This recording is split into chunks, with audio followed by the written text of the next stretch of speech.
nyonso bozola na biso na Amérique, na Asia, na Afrique, na Europe, partout bozola na chaîne na bino Vision d'Avenir Média. Na pesi mbote pa ba masa na ngai Fabrice Mafuta, bourgmestre ya commune ya Bumbu. Lelo tozana bango awa boyoka ba commentaire nyonso oyo koleka. Na kati ya commune na biso ba jeune ya Lukeni et Kasai tozoli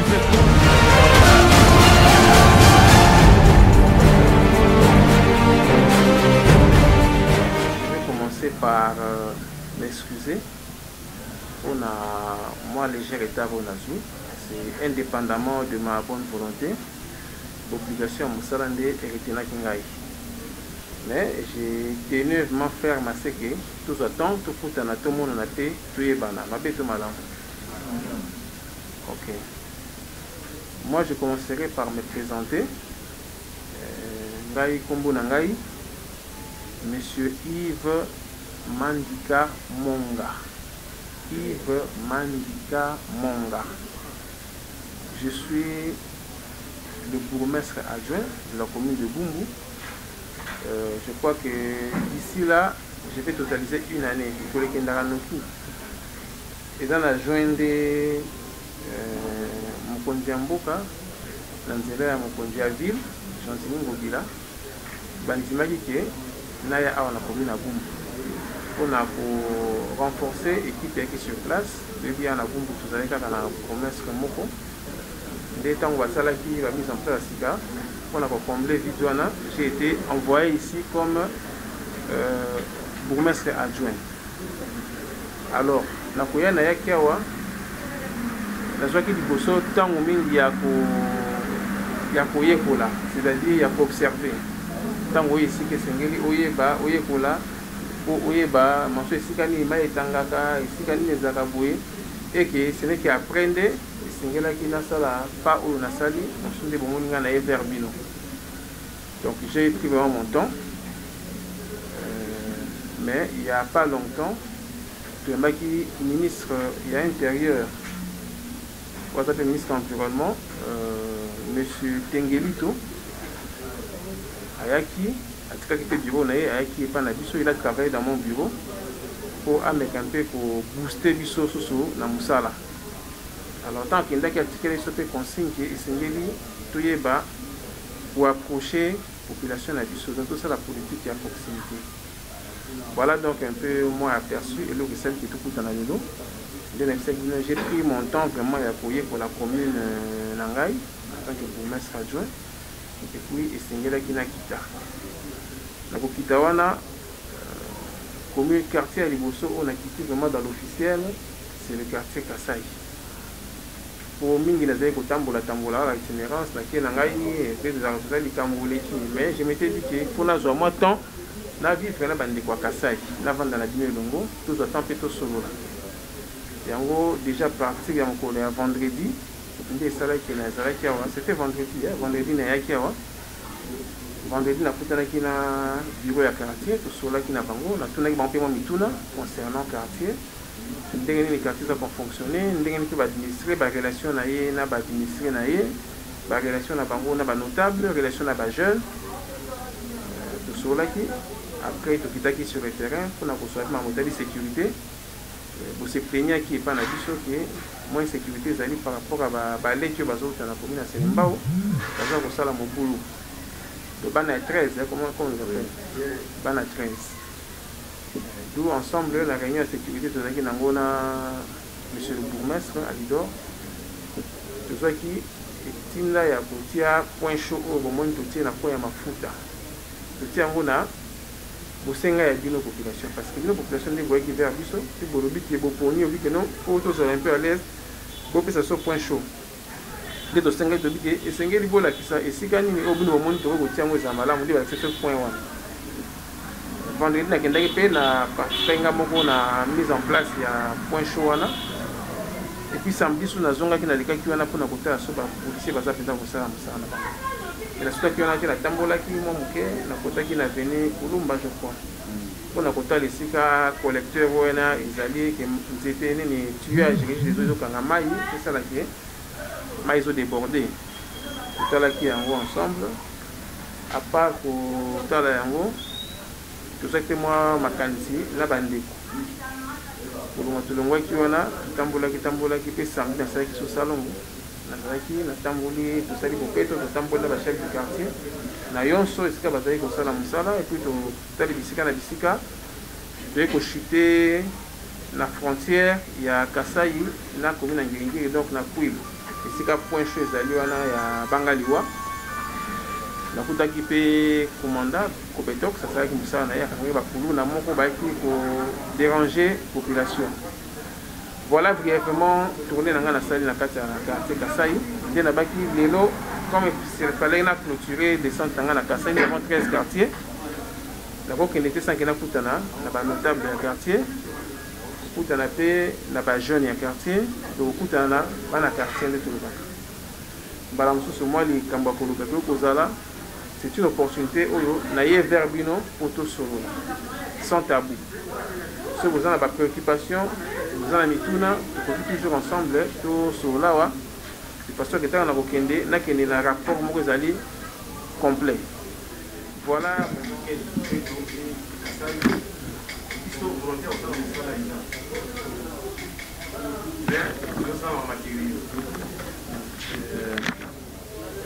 Ngai en tant que président de notable quartier Kasai Mobimba, nayebi problème nyonso ya Kasai de A à Z. Et tout soulève un problème nyonso wana tout le temps na autorité. Donc, mais de la ligne qui insiste un peu sur le problème il y a salubrité. Il y a un qui dérange biso mingi na quartier Kasai. Il y a beaucoup des endroits franchement où tout ça là toujours un rapport population ça le rapport nga pas na rapport na tindi pa na bino na commune. Bon. Problème est un peu crucial au monde sur le balabala Yonto, lobby ou les Kakiwana. Virage. Il y a l'école technique. Donc, ce qui fait que l'école technique hein, a fermé toutes les rues de Yonto jusqu'à Petit. Alors, il y a un grand mouvement, il y a la population, quartier Kasai, de ce côté-là. Il y a des moyens de transport, des moyens, tout ça. Et tout le monde est obligé de passer que par cette voie-là pour arriver donc ce 24 novembre. Alors, maintenant donc, la place Mawana, na Yonto kaka na Kwewana, Tiowana il y a régi des eaux et Tobka. Ce qui fait que depuis longtemps, tout ça, un rapport, on a battu, il y a régi des eaux, ça ne tient toujours pas. Bon, alors, c'est ainsi que maille tout le temps, même le 24 novembre, ça draine jusque-là, il passe place. Alors, nous savons que normalement, le problème, il y a un chef de quartier ailleurs. Alors, il y a surtout pour la salubrité, surtout résoudre le problème. Il y a la madame. En plus de ça, sur le plan sécuritaire, en tout cas, ça ne va pas aussi. Kakabakuluna, ils viennent souvent. Baza pour ravir, donc, il y a population. Comme on a tout le bilan qui est en haut, les gens qui ont commis le point chaud, pour tout à l'heure, c'est quelque chose. En tout cas, je pense, votre venue ici, c'est important, il faut que vous écoutez. Je sais que vous n'avez pas assez de moyens. Bissou, Toyebi. Hein? Mais le peu que vous avez, ceux qui volontaires Bino Izali, Bissou, population, initiative, appuyer Bissou. En tout cas, vous êtes là, le bienvenu. Chef de riz, Yayasa. Nazoko Yepseyo, son excellence. Pour un problème, il y a balabala Yasa.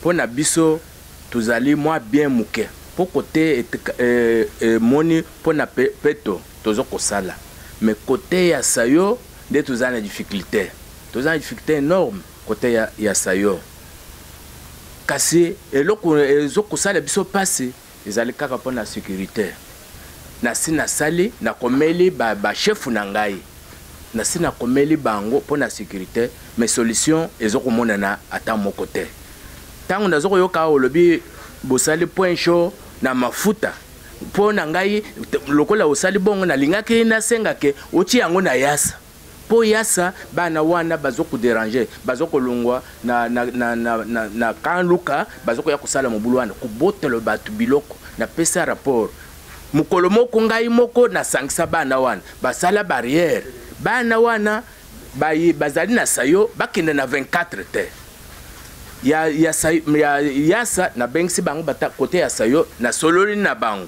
balobi papa tokusala makambo mosusu wana te na yo koluka bana ya kote ya 24 na sangisi bango na bimisi mbongo na ngai na pesi bango 15 000 francs na ba notable ya balabala pourvu que bamela masanga batika makambo wana bana wana bayebisi ngai ke papa tokusala lisusu likambo wana te oki botali bolandele yango nde tokozala na kimia na kati ya balabala basalite wana ezalaka te. Et puis deuxièmement tolingi tosenga soki tokoki kosunga yo po biso toza na asbel na biso chaîne na biso vision d'avenir et média soki tokoki kozala na nsima na yo partout otambolaka na biso média ndenge esalamaka na bakomini mosusu mpona tolakisaki ye bakonzi na biso baza kosala mosala ndenge esengeli yango maloba nazalaki nango na sayo basala biso bijou oyo etikala jamais kozala banda sayo esalama bijou yango eza nini pont wana depuis basala biso na kandida na biso député fils peto yakenda mpo etikala bongo pont depuis etikala bongo ke bozelaka fils peto aya poasisa mpo wana bino atanke bourgmestre adjoint bokosisa yango te. Deuxième question na ngai ezali à propos ya barivière ya mike na bakartier na biso barivière ya biso wana moto atena compte nango aza te barivière wana ezoprovoke bamaladi ebele inondation bangungi salite kolo eza na veni lukula na Kasai ekole wana depuis bambula makasi ebeta bamire ekole wana nyonso ekoya ekole etikala bongo ti sikoyo atena compte na sibi depuis bamire wana ekoya bato batena compte nango eza te école na kati ya concession Molo Kasiala Constant adjoint au chef de Limbongo. Par rapport à la sécurité biso population ya Limbongo to ya quartier na biso nous sommes en insécurité. Un, de la part des colonnes, deux, de la part de la police même. Nazwaka moi chance na vie nanga na Dimamboka oyo. Un jour encore ici, j'ai décidé natambola air nyonso ya butu noir nakotala soki makambo eleka ndenge tope bamusala nga soki nini. Donc ça signifie à 0h, à 1h, à 2h, à 3h, à 4h, jusqu'à 5h, jour par jour, na keboye. Partout j'ai rencontré la police. Et partout je me sentais vraiment en sécurité. Mais Namandambo Mouké Bolobi, d'abord, je commencerai par vous remercier. Vous participez activement pour Maëleza Yabino. Vous avez dit que pour travailler en gros, tout à fait votre solution. Mais j'espère que toute la solution, la préoccupation est belle Oyo Bolobi. D'où il y a descente dans le quartier Nabiso Kasai. Et donc, il y a par rapport à la salubrité, on a essayé de ramasser. La salubrité de matériel. Nous allons faire un effort au niveau de la commune. Que nous avons pour tout cela qui ont déjà dans la rétrocession, mais nous sommes vraiment par outillage. Nous avons mis une bande de connexion à Bumbo Peto, équipe de l'assainissement. Mais moi, j'aurais souhaité cette fois-ci, si vous voulez, dès que tout ça, la sac, dommage que vous bénéficiez de la sac et belleté. Mais prochainement, tout ça, la répartition peut y avoir matériel. Tout ça à 100%, mais le plus que l'essentiel, le bateau, ça la comme ça là. Dès que Senga, Ndenge Moussé, Laurent Désiré Kabila, le Bagan Abisso, organisez, vous prenez-vous en charge. Avant de se prendre en charge, c'est tout on a s'organiser. Ndenge na monde lelo, ba chef de rue baye, na bandi baye ñu sopete pour vous en 15 avenues hein. Sur 15 avenues na monde quelques-uns de baye. Mais bon s'efforcer chef du quartier, na simabo continuer musala wana ensemble na ba chef de rue bazage opérationnel. Il faut bien les sur le terrain, pour aider bateau bazage dynamique dans le quartier. Pour aider ba chef de façon que dans chaque rue, tout ne plus que 2 personnes. 2 personnes on a chef de rue titulaire na adjoint. Bah, les restes là ça viendra après. Hein, tout maintenant on a titulaire na adjoint. Tout ici bango na chaque avenue na kolinga ke déjà d'ici fin semaine là dans la liste wana. Autant on liste les koya to continuer avec la fiche modèle pour remplir. La fiche ne ko senga ils ont pas la fiche d'identification et ko senga ke tous va coordonner na bino. Hein, to yeba nani azali nani asala kanini de façon que tout le service va quartier asika. Pour un chef de rue, c'est quelqu'un qui doit être respecté dans son avenue. D'abord, il faut d'abord on a besoin de respecter la quartier avenue. Donc tout pour ça la bongo. Tout pendant que nous avons un chef de rue bazala pour bangonde bazali pas répercuter information. Pour être écouter les lots, ceux qui n'ont pas binoté, n'anga bien quartier Mombati. Tu vois tout quoi. Mais tant on a dit que chef de rue azali a représenté avenue Mobimba. Mais une chose dans le chef de rue, vous allez décourager, vous allez démotiver. Pour les billes quand ma c'est le chef de rue va se peigner que Zali affaire à Tonia les va ça. Affaire à Tonia nan. Donc ça dit moi Mickey, ma motivation est single pays à la. Ce n'est que normal. Mais motivation est quoi ni ceux qui nous organisent. Ceux qui éviter que l'un des chefs de rue, l'un des chefs de rue. C'est que le chef de rue va aller combien? Bon, les opérationnels, vous allez combien? Les amis plus la prime par rapport à mon tournée ça comme ça, on a un des singeli, pas ça ne plus que prime. Donc voilà un peu le coup on a pour singa na bino ba chef de rue. Pour base ma kamuzan no bino. Pour le matériel comme je dis là, donc de façon tout le cadre matériel et puis on a quatre il y a balabala. Ba chef de rue, bon biserso comité sur travail, nan de connaît vous avez. Donc ici équipe Nabino, où il y a beaucoup de sa matériel. Bien sûr quartier vous allez mais ton responsabilité il va te beaucoup de quoi que bloc de pesa moi de beaucoup. Bon ça me ça te pesa non bon, na côté bon ça pesa non bon. Souci on a que quartier là. Assez je sens que ma jeune il y a Kassa, il va ça être motivé pour lancer ça bon. Donc c'est là qu'il na tunnel là. On a vu la monde na tunnel et puis na Lumba. La jeune va venir. Vous avez la matériel, ils sont obligés de terrasser la mission là, mais pour que moi vous savez, il y a l'évacuation, problème pour poser.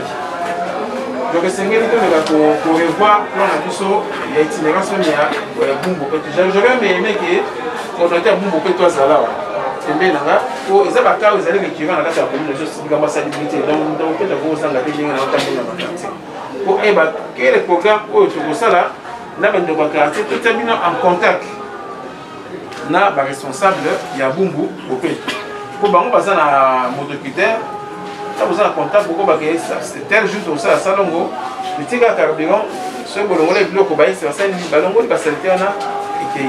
Pour motoculteur on a gouverneur Gentilin Ngobila, après ça il peut ça la misala. Donc voilà. Pour na makambotali mur école technique, dans mon alika qui na mon équipe mai ndenge za pour soigner et j'ai posé la question mais mai zo ka okatende. Tout le monde a le pas mo za quelque part voilà personne dit ça ça m'a fuite mo ka mai on a pour ça voilà.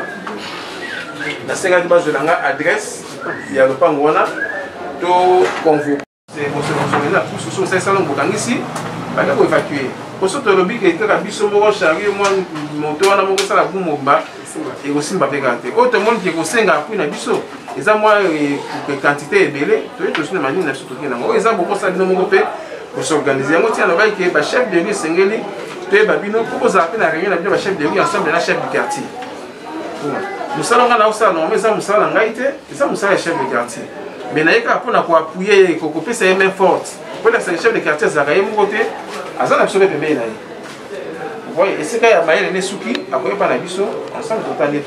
Donc pour notre évacuation, on va faire cela. Et pour la chaîne à médias, moi j'ai pas de problème. D'ailleurs, on a petit presse, on a bien presse, mais la monde quand même va découvrir les médias, ce sont des initiatives encouragées. Et on répond à la question de moi, mais pourquoi Bumbu Zaka loko la banlieue Mogobo? Hein, et puis Bumbu, Bumbu, hein, bah moi je Bumbu loko la commune Mogobo non. C'est tant qu'il y a Bumbu avec mission, ils ont année, tout le misapé Bumbu là nous. Et si quand les alliés qui va considérer Bumbu la commune Mogobo reculée, non. Bumbu c'est à 0 mètre centre-ville. Là, je suis dans Bumbu. Je suis dans Mamonga Fula. Je suis dans la ville du Bousso.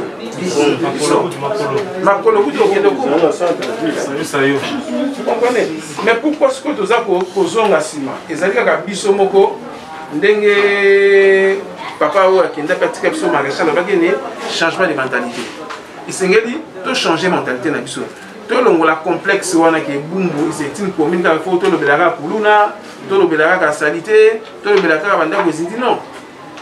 Makambo ils ont dit Bisso na Bino. D'abord Bino Moko, résident à Bumbu, Bisso résident à Bumbu, c'est un tout téléménage de Kamboa. Pour le Makambo Italie, pour ça la visibilité de la commune. Tant que Koutani Boye, aussi image. Ici, nous avons commune à Bumbu pour dire que Bumbu, Bisso autorité à Bumbu, tout ça, nous avons ensemble pour Toyeba, Kobongisa, commune à Bisso. Ils ont ça tout ça. Donc, là, mais je vais sillonner à travers tous les 13 quartiers à commune. Donc, ils ont le premier quartier à Bandi. Donc, ça, ils ont vraiment casse. Mais ceux qui viennent appuyer Bisso, ils sont bogatés. Quand papa a un personnel, le président de la République n'est pas un magicien. Donc l'autorité n'est pas un magicien. Celle n'est pas rien. Mais avec l'appui de vous tous, que nous pouvons faire tout. Ce que vous avez dit, vous posez un problème de bino. Et le problème là, il y a une résolution télé. C'est là maintenant que vous avez attaqué des bisous. Mais tout soleil, tout soleil, de personnes qui viennent au sali, nini. Là, vous avez dit, oh, tout salaki, oh, on a tout salité, oh, ça n'a pas ça. Ils ont bon côté. Donc c'est ça. Donc tout ça, il y a la image. Et moi, je vous mets à défi que donc la image il y a complexe à Bumbu. Bumbu c'est pas la meilleure commune Bumbu sur côté mais Bumbu ils ont mieux. Bumbu c'est propre, ne vous en faites pas par rapport à la commune sur Bumbu moi Moussa les autres ma penza, tout le monde qui tous tout là. Donc ce qui veut dire que moi Moussa la moi ça mais c'est que bino pe boya vers Bisso en appui. Pour la makambo à pont. Pont ils ont kabola Bisso Bumbu na ngenge. Vous voyez bien que le candidat n'a pas malheureux, il a eu son pont, il a été là. Mais quand on a dit que le projet, il y a un ça, il faut que c'est un mot. Il y a un projet. Et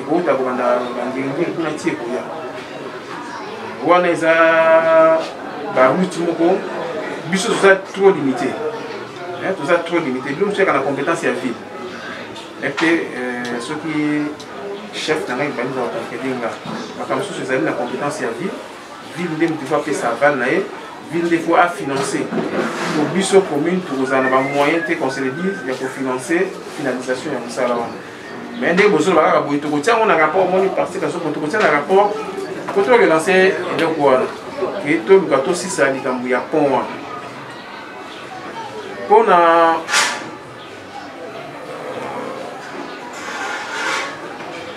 ils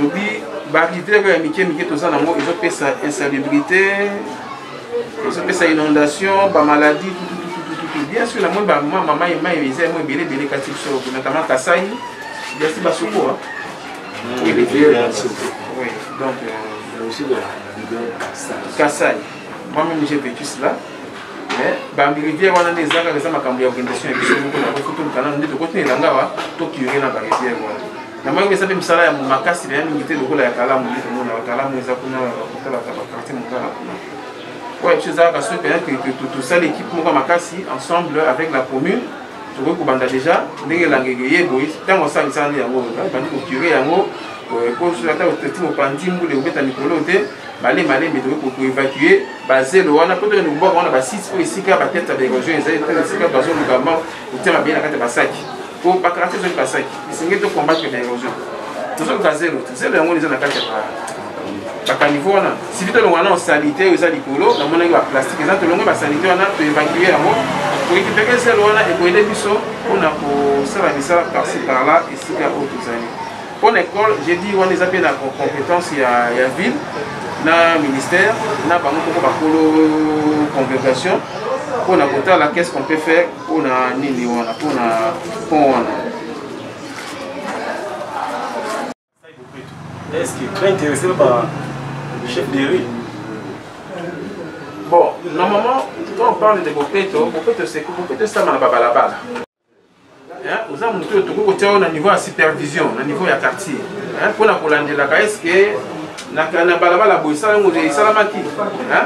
Mais responsabilité de Bopeto ça on a chef des rues. Donc yo quoi ça va peut-être pour la Colande est-ce que chef de rue n'a venu ni Yonso? Est-ce que Bopeto salamaki? Il salamaki de ça mais pour la nini? C'est là où le chef de rue va te dire que ça m'était pour nani. Bon, ce qui est salama. Et c'est que tu n'es salama là. Alors que boizangi boy. Ah, bon ça va ensemble. Et c'est moi quelques bêches. Combien 3 bêches. Ma bêche c'est nini. Et moi ba ça nini. Et celui qui est boîte et cause ça nini. Et yo zali ce qu'on a Rolanda que on ça m'a dingue singi. Donc nous voulons décentraliser le travail. Parce que na biso moko ils ont encore tout ça cinéma. On a encore la cause de la thème est que Richi a sur place. Richi ok ça va. Chef du quartier ça va donc ils ont battu sur le travail en collaboration. Nous le chef de quartier, c'est le chef de quartier, c'est notre représentant valable dans le quartier avec son administration.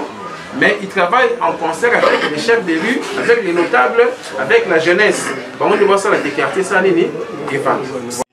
Comme on a bandé ONG à médias Ezali, c'est bien, mais Seigneur peut pas identifier. Dès que mon lobby, nous avons un répertoire autour de ça, chaque quartier, la chef de quartier pour bailler ONG tel les dans le quartier, association tel les dans le quartier, au bazar identifié, au bazar na mikanda et à niveau à commis. Parce que bison à niveau à commis, tu as mukanda, au ketan oye, au peut si biso bad mikanda au yozana. Au peu commune faut payer non seulement les conseils signés, non les chefs de service signés, mais aussi autorité communale. D'être la signature pour l'association telle, comme telle, basant en droit à travailler dans ma belle à commune. On a évité ce que vous comprendre. Les Arabes. C'est pour cela les Arabes qui ont sali ONG na sali association telle. La bandi go sens, tout le monde a la mutualité. Oui, ça bien. Mais quand il y aura un problème, tout le monde a la société, la panzani. Moyen Golanda Bango, ils ont été. Mais dès qu'ils ont identifié le niveau du quartier, tout n'a rien à basangana. Quartier pas bien, commune pas bien. Au moins il y a banozala kito. Tu vois que programme il y a Kadi, chef bien go. Ou que tout ça travail. Les Arabes ont une association qui sont témoins de l'Arabiso. Comment vous avez dit pourquoi? Parce que les non identifiés. Quartier Pessibiso, ou les identifiés. Mais il y a un programme qui est belé. Mon mais le programme est belé. Il y a un jeune, programme pour que moi quelque chose pour voilà mon cousin, on a bossa la biso ba liste na biso ba jeune tozawa bo identifier biso na quartier Kasai ONG tel azara na avenue tel responsable à ONG wana o tchekombone na numéro de téléphone na descendre dans mon compte il y aura des invitations to routine de la vente c'est vraiment peut ça la paix élection to boy to nommé na ningisa mon compte que président à conseil na habité parmi ba jeune bazar auto représentant comité provisoire pour on débat ça na bazwa autorisation là président agent au PC autorisation de moyen ça lango et aux arrêtés na chef de quartier qui bandeko baza ba ça comité provisoire l'état tout ça comité définitif oui gotam ça quartier Kasai pour que ba ba osala ça bureau na biso ya conseil à jeunesse ils en la carte sa commune so boloki service à jeunesse si ma côté à Seni voilà au côté biso voilà à la fin on peut sa numéro à contact là pour que tu partages. Merci. Ok, s'il vous plaît. Partout dans le monde, lelo toza na chaîne na biso Vision d'Avenir Média. Lelo toza ki na réunion na mokonzi na biso ya commune mais c'est Bobo, c'est Yves. Toza na lelo to partager o ko partager. Yango lelo to commune na suka ya na biso toza na quelque chose mokonzi aloba pour la commune. Oui, merci. La salaki itinérance nangai na kati ya quartier Kasai. Ndenge meeting de pesamaki epa ya bakonzi na biso, notamment ministre Tengeli totango yaki asengaki na biso tous à la plus proche de la population. Alors en harmonie avec mon titulaire Alidor Chibanda, nde na kitiawa na bandi na kati ya quartier Kasai. Premier jour na solaki na staff ya quartier, deuxième jour na ki sur terrain pour na ko s'imprégner na ba réalité na bango mokola salongo. Lelo nde nakutani na ba force vive surtout ya quartier Kasai, notamment ba notable chef de rue, comité, équipe à quartier, jeunesse, en tout cas, tout soli en long, en large et sans tabou pour nous écouter là comment est-ce que nous pouvons développer vraiment notre quartier et surtout notre commune. Merci.